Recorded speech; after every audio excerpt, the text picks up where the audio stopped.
بسم اللہ الرحمن الرحیم۔ خلفائے راشدین۔ پیارے دوستو، آج کی اس ویڈیو میں ہم آپ کو بتائیں گے خلفائے راشدین کسے کہتے ہیں۔ تو چلیے آج کی اس ویڈیو کو شروع کرتے ہیں۔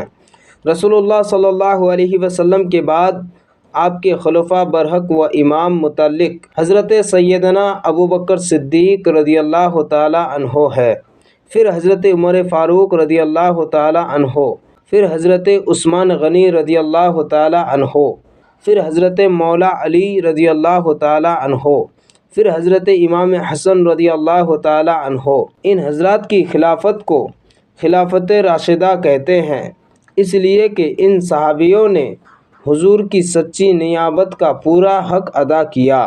خلافت راشدہ کی مدت، عقیدہ، منہج، طور طریقہ۔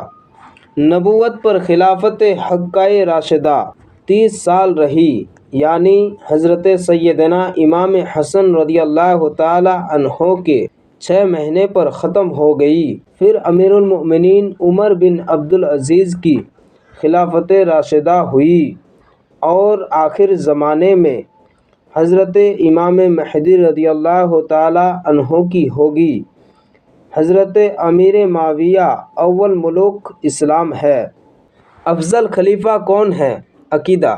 انبیاء و مرسلین کے بعد تمام مخلوقات الہی، جن و انس و ملک سے افضل صدیق اکبر ہے، پھر عمر فاروق عظیم، پھر عثمان غنی، پھر مولا علی رضی اللہ تعالی عنہم۔ جو شخص مولا علی کو صدیق یا فاروق سے افضل بتائے وہ گمراہ و بد مذہب ہے۔